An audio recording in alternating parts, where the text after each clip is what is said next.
ప్రజల ఆరాధ్య దైవం భగవాన్ సంత్ ఝూలేలాల్.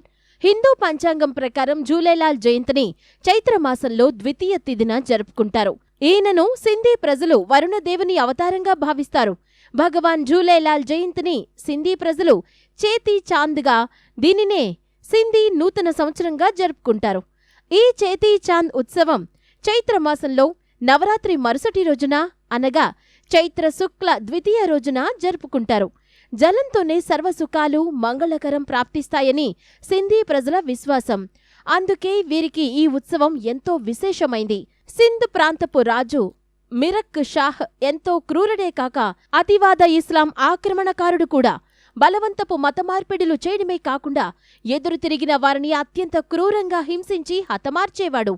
మిరక్ షాహ్ తన ప్రాంతంలోని హిందువులను ఇస్లాం మతం స్వీకరించాల్సిందిగా ఉత్తర్వులు జారీ చేశాడు. ఈ ఆదేశాలకు భయపడి పలువురు హిందువులు ఇస్లాం మతాన్ని స్వీకరిస్తే మరికొందరు మిరక్ షాహ్ను కలిసి కొంత సమయం ఇవ్వాల్సిందిగా వేడుకున్నారు. వీరికి సమయం ఇస్తే మాత్రం ఏం చేయగలరు? గత్యంతరం లేక ఇస్లాంలోకి మారడం తప్ప అన్న విశ్వాసంతో మిరక్ షాహ్ అంగీకరిస్తాడు. ఇస్లాం మతంలోకి మారేందుకు ఇష్టపడని హిందువులు అందరూ తమ పిల్లా పాపలను తీసుకుని సింధు నదీ తీరానికి చేరి జలదేవుడైన వరుణుణ్ణి ప్రార్థించారు. అలా వారు దీక్షగా రేయింబావులు ప్రార్థనలు చేయగా 40వ రోజు వారికి ఒక అసిరరవాణి వినిపించింది. బాధపడకండి, నేను వస్తున్నాను. ఇప్పట్నుంచి 8 నెలల తర్వాత నేను నస్సప్పూర్లో జన్మిస్తాను అని ఆకాశవాణి తన సందేశం అందించింది. ఇది విన్న హిందువులు సంతోషంతో తమ ఇళ్లకు చేరి అనంతరం మిరక్ షాహ్ను మరింత గడువు ఇవ్వాల్సిందిగా వేడుకుంటారు. దానికి ఆయన సమ్మతిస్తూ, మీ దేవుడితోనే ఇస్లాం మతం స్వీకరింపచేస్తాను, అప్పుడు మీరు కూడా మతం మారక తప్పదని పరిహాసమాడి పంపించి వేస్తాడు. ఆకాశవాణి చెప్పినట్లుగానే 8 నెలల తర్వాత చైత్రశుక్ల పక్ష ప్రతిపాదనిధి నాడు రతన్ రాయ్ ఠాకూర్ దేవకీ దంపతులకు ఒక మగపిల్లవాడు జన్మించాడు. ఆ పిల్లవాడికి ఉదయ్ చంద్ అని నామకరణం చేశారు. ప్రేమగా ఉదేరోలాల్, అమర్లాల్ అని పిలుచుకునేవారు. ఉదయ్ చంద్ను ఊయలలో వేయగా అది దానంతట అదే ఊగడం ప్రారంభించేది. దీంతో ఆ పిల్లవాణ్ణి ఝూలేలాల్ అని పిలవడం ప్రారంభించారు. ఝూలేలాల్ చిన్నతనం నుంచే తన మహిమలను చూపడం ప్రారంభించాడు. చిన్నారి ఝూలేలాల్ సంగతి ఏంటో చూడమని మిరక్ షాహ్ తన మంత్రి అహీరియోను విషం కలిపిన గులాబీ పువ్వు ఇచ్చి పంపుతాడు. ఆ గులాబీని ఇస్తుండగా బాలుడు నోటితో గాలి ఊదగానే అది మాయమైపోతుంది. తరువాత అహీరియోకు తన ఎదుట ఒక వృద్ధుడు కనిపిస్తాడు.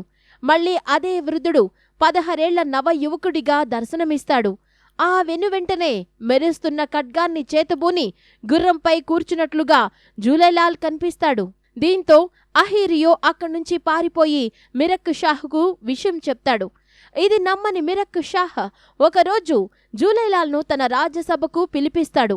అనంతరం ఖైదు చేసేందుకు ఆజ్ఞాపిస్తాడు. ఝూలేలాల్ను బంధించేందుకు సైనికులు ముందుకు రాగానే రాజ్మహల్లో మంటలు చెలరేగుతాయి. నీ అన్వరుడు నా ఈశ్వరుడు ఒక్కడే అయినప్పుడు నా వాళ్లను ఎందుకు వేధిస్తున్నావు? ఇకనైనా నీ పనులు మానుకో అని ఝూలేలాల్ హెచ్చరిస్తారు. రాజమహల్లో చోట్చేసుకున్న పరిణామాలను చూసి మిరక్ షాహ్ భయభ్రాంతులకు గురై తన తప్పు మన్నించాల్సిందిగా ఝూలేలాల్ను వేడుకుంటాడు.